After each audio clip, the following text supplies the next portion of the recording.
O FMG Educativa, a estação do conhecimento. Falando de livros.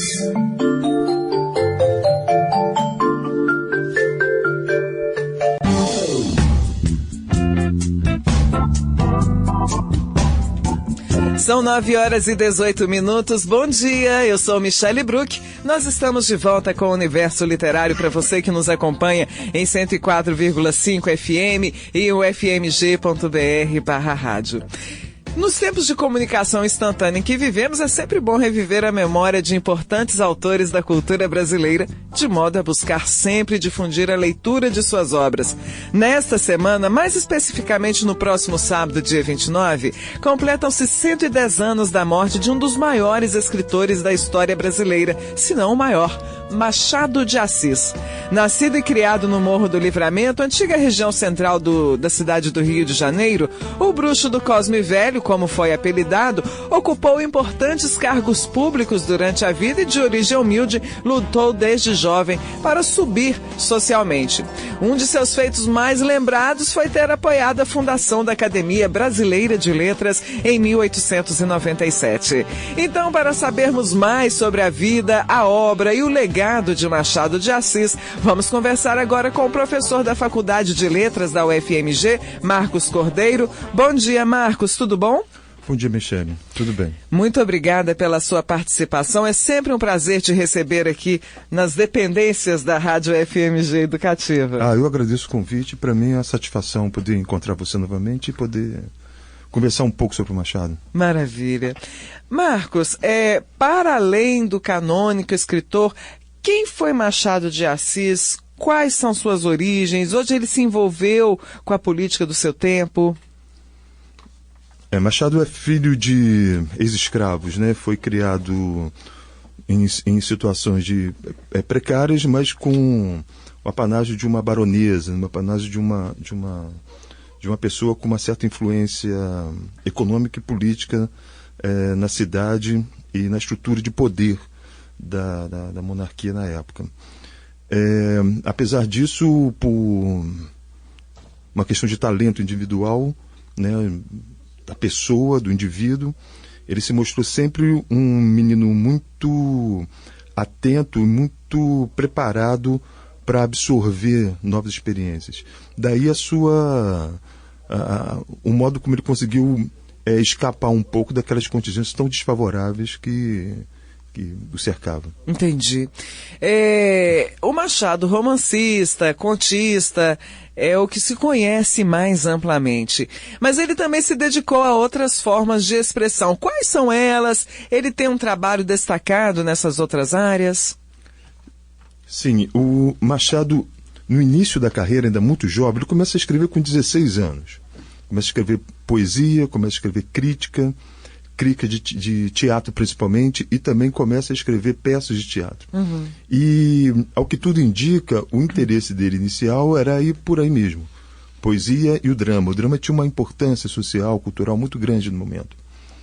Mas estava surgindo ali naquele momento no Brasil um gênero novo, que atraía muita atenção das camadas letradas, que era o romance. Uhum. Então Machado começa a se dedicar ao romance, à prosa, ao conto, ao romance, à prosa de maneira geral, a partir dos 30 anos. Uhum. Né, que na época já era assim, de uma idade avançada, vamos dizer assim. É verdade. Né, muitos escritores consagrados morreram bem antes disso. Exatamente.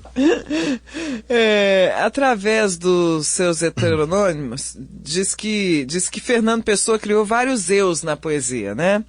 E Machado fez o mesmo. Há um Machado romancista, outro poeta. São pessoas distintas, ou sua estética, as suas opiniões se mantêm intactas ali, independentemente da forma expressiva utilizada.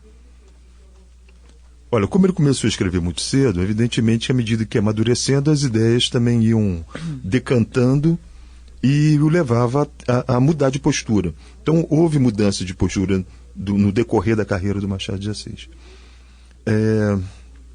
Ele criou, assim como pessoa, como você falou, ele criou pseudônimos, não exatamente heterônimos, mas pseudônimos. Principalmente na atividade como cronista, que ele desempenhou durante a vida inteira. Agora, eu vejo uma unidade muito grande, um amadurecimento sólido, contínuo, né? O que mostra que existe mudança de fases, mas não quer dizer que a obra fosse tão espalhada, tão derramada como a obra do Fernando Pessoa, cuja unidade existe, mas para você encontrar é necessário um maior esforço, vamos dizer assim. Entendi. Um olhar dirigido especialmente para a tentativa de unificar uma postura que propositadamente se mostrava heterodoxa. No caso do Machado não é exatamente esse. Embora, como eu disse, ele tenha passado por fases e a sua obra vai decantando e passando por transformações, na minha opinião, existe uma unidade muito correta, muito certa na obra do Machado. Entendi. E do ponto de vista formal, Marco, da forma de narrar, quais foram as inovações que o Machado introduziu na literatura? Machado, ele pensava muito a forma romance. Em um artigo publicado em 73, quando ele estava iniciando a carreira de romancista e contista, um artigo muito conhecido como o Instinto de Nacionalidade. Ele escreve que falta no Brasil, que no Brasil existe um gosto muito grande, crescente pelo romance, mas que se tratava de um tipo de romance superficial, né, que ele chamava romance de costumes. E ele propõe no seu lugar o que ele chama de romance de análise. E se você observar, desde o primeiro romance, que é a Ressurreição, de 72, ele procura pôr em prática o romance de análise. Não quer dizer que ele praticou esse romance de análise durante a vida inteira, mas não quer dizer que tenha sido sempre da mesma forma. Né? A cada romance, é uma coisa interessante de observar que, mesmo no início da carreira, nos 10 primeiros anos como romancista, que cobre ali os anos 70, em que ele tem uma produção muito acelerada, ele publica um romance a cada 2 anos, você percebe um ajuste na forma narrativa.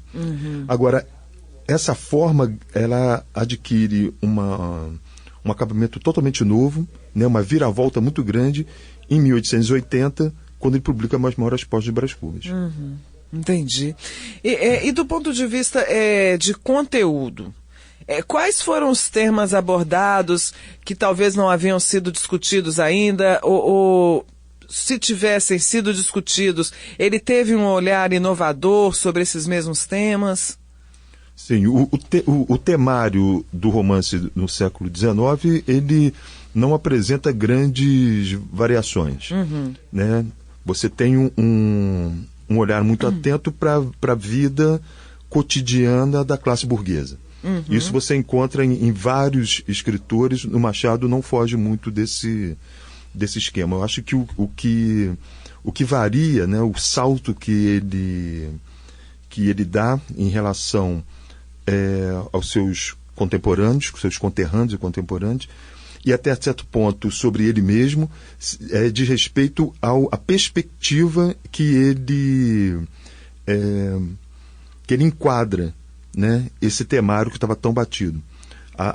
O Machado, a partir de um certo momento, ele adquire uma dicção completamente nova, baseada na ironia, e isso era uma coisa rara. Essa ironia, ao mesmo tempo que propunha uma visão crítica, era altamente debochada, era desconstrutora, vamos dizer assim, dos valores dominantes. Entendi. Maravilha. Muito bem. Marcos, dizem que Machado só não obteve reconhecimento internacional porque não foi traduzido para outros idiomas a tempo. E hoje, nos tempos atuais, como é que anda a repercussão do mundo do Machado? Em que países ele faz mais sucesso? Por quê?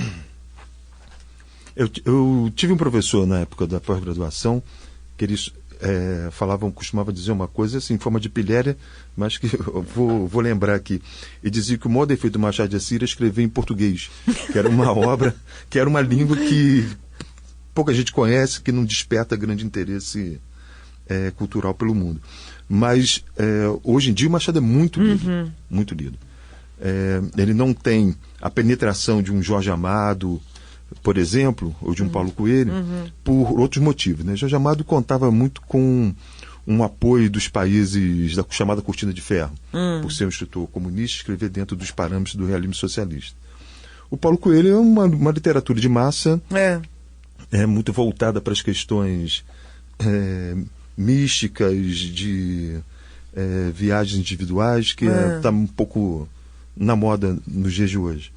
O caso do Machado é um pouco diferente. Ele é recebido hoje como um autor de alta literatura, né, no mundo inteiro. E tem na verdade, uma série de seminários, de estudo, de autores, de críticos, de estudiosos, professores estrangeiros que se dedicam ao Machado de Assis. Ah, entendi. Então ele está ali entre os grandes nomes da literatura mundial, e a obra dele dialoga aí com quais escolas literárias? Olha, eu colocaria a coisa um pouco diferente, porque o Machado ele sempre se mostrou muito avesso às escolas.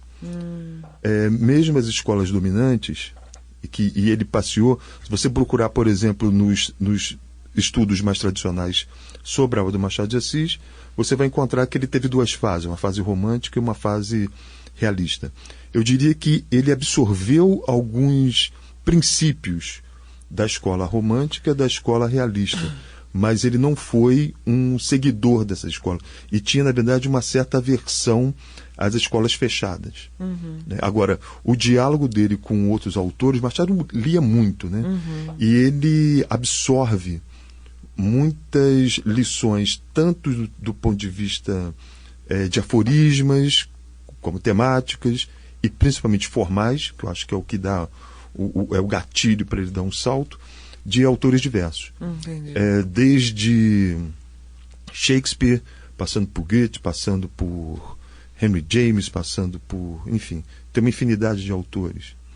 E a questão do racismo, Marco? Quais são os discursos que divergem nesse debate? Porque há toda uma discussão sobre racismo e Machado de Assis. Quais são os atores sociais envolvidos? Como é que ele...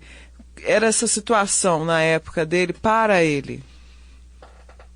Bem, Machado, como eu disse antes, ele era filho de ex-escravos, né? Era mulato numa sociedade que até absorvia bem os mulatos. Né? Eles eram bem integrados ao status quo, vamos dizer assim.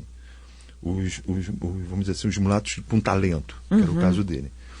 E ele viveu num momento em que o debate sobre, não exatamente sobre o racismo, mas o que dava lastro a essa questão do racismo no Brasil, que era o trabalho escravo.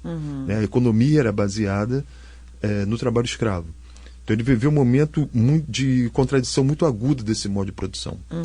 Ele foi crítico ao trabalho, a esse sistema de produção, mas também não era muito simpático ao sistema de trabalho livre. Também era crítico ao sistema de trabalho livre. Porque ele percebia que o capitalismo ele tratava não só os negros, mas também os brancos pobres de uma maneira equânime. Então ele não via uma grande diferença. Não foi como o Castro Alves um guerreiro em favor da causa da abolição. Sim. Mas era atento à questão, aos movimentos que estavam levando para esse caminho. Existe uma foto, inclusive, do dia da assinatura da Lei Áurea, né?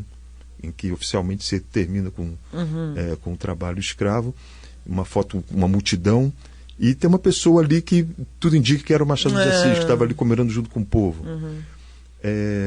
Agora, isso despertou durante muito tempo, e eu acho que até hoje, um certo debate no campo da crítica, porque alguns críticos, alguns estudiosos viam no Machado uma pessoa que se engajava muito pouco, e outros veem o Machado como alguém que se engajava demais. Eu acho que nem tanto céu nem tanta terra. Ele tinha uma proximidade com a corte? Sim, sim. Ele tinha todo um respeito muito grande. Né? Alguns biógrafos anotam que, mesmo depois da República, ele mantinha o quadro ele era funcionário público e mantinha o quadro do Pedro II lá na salinha dele. Eu não sei onde eu li que ele fez uma música, uma letra de música para o aniversário.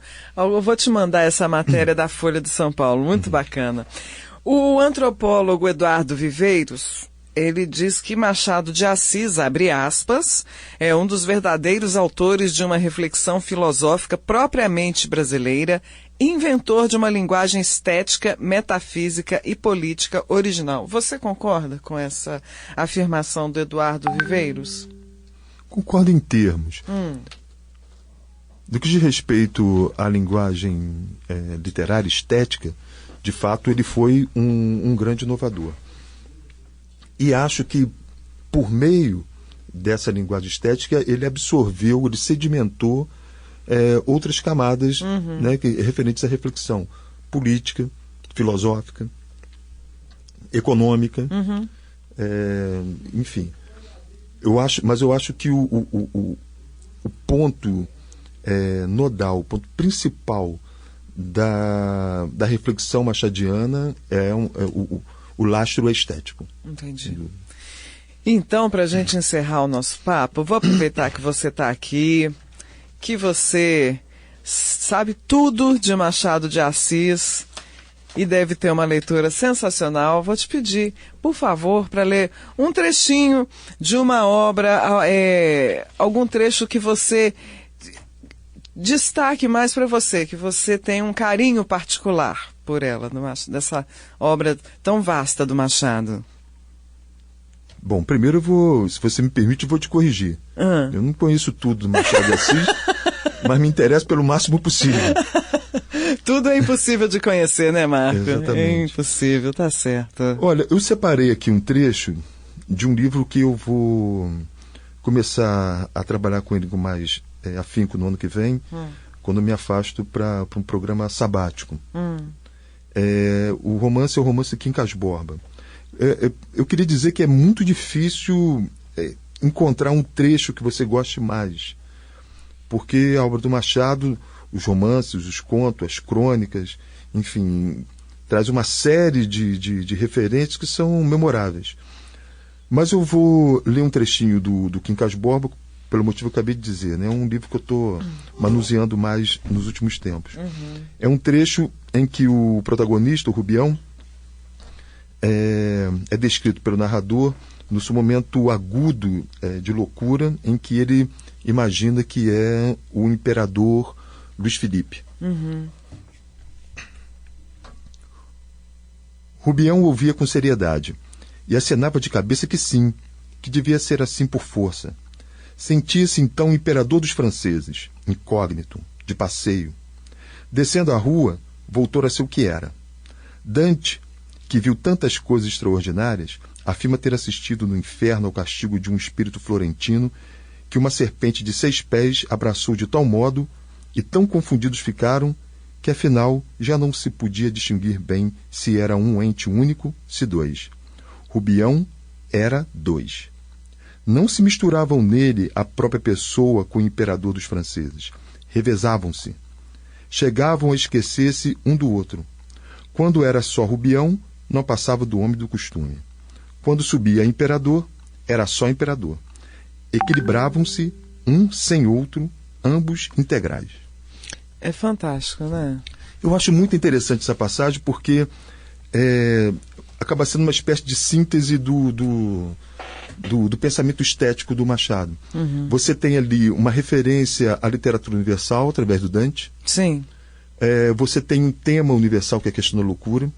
Você tem a pesquisa da subjetividade, que é ali a fusão de 2, 3 personalidades num único ser. E você tem ainda, que é uma coisa que me interessa mais, vamos dizer assim, e que é o ponto da pesquisa que eu quero desenvolver, você tem uma referência histórica incomum, inusual, mas altamente penetrante, que é a comparação dessa figura, que é o Rubião, com o Luís Filipe, o imperador francês. Lembrando que não se trata apenas de uma questão pessoal do Rubião, que se imagina uma outra pessoa, sendo ou não uma figura histórica. é que existe nesse momento em que o Machado está escrevendo um processo de afrancesamento cultural do país que é muito, muito significativo. Começa lá nos anos 20 do século XIX, mas tem o ponto máximo nesse momento em que ele está escrevendo, que ficou conhecido como o momento da Belle Époque. Então, essa mudança, essa confusão mental da personagem, do protagonista Rubião, me parece que pode ser lido como uma espécie de confusão mental do Brasil como um todo, que começa a reproduzir em todos os níveis a cultura francesa.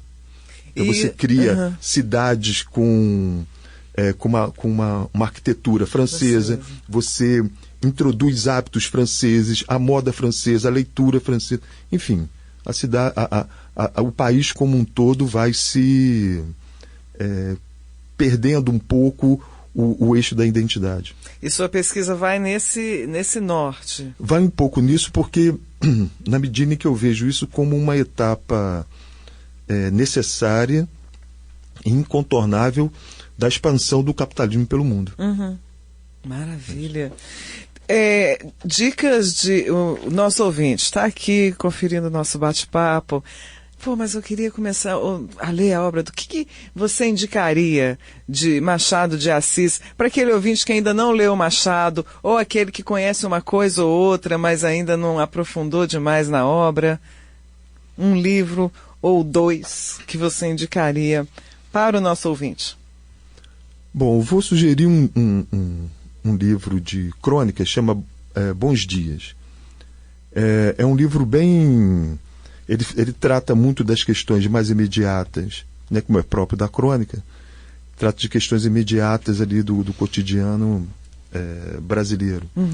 Mas ele já traz um narrador abusado, incomum, que vai aparecer com força no romance só em Memórias Pós de Brás Cubas, né, aquele narrador altamente volátil, com personalidades múltiplas, um pouco agressivo até com o leitor. Ele aparece primeiramente nesse livro, Bons Dias, que é a reunião de crônicas. Maravilha. Muito bem, muito bem. Marcos Cordeiro, eu gostaria mais uma vez de agradecer a sua presença aqui na Rádio FMG Educativa, a participação no nosso programa, agradecer o bate-papo, sempre, né, nos trazendo trechos, momentos, fases dessa obra tão vasta do Machado de Assis. Parabéns pelo trabalho que você realiza, sucesso na sua pesquisa futura e lembrando, nosso microfone sempre aberto para suas novidades, tá bom? Michele, eu que agradeço, para mim é sempre uma satisfação encontrar você e poder vir aqui conversar com os ouvintes da rádio. Maravilha, muito bem. Esse foi o nosso bate-papo de hoje com o professor da Faculdade de Letras da UFMG, Marcos Cordeiro, sobre a vida, a obra e os ecos da produção literária de Machado de Assis, grande escritor brasileiro, cuja morte completa 110 anos no próximo sábado, dia 29. O Marcos sugeriu pra gente Bons Dias, um livro de crônicas do Machado, então fica aí a dica para você. Bons Dias de Machado de Assis. O governo federal mantém na internet um site que você pode encontrar quase tudo sobre Machado, todas as suas obras, aí que já estão, claro, em domínio público. Então você vai lá no machado.mec.gov.br, machado.mec.gov.br. Tá legal? Falando de livros.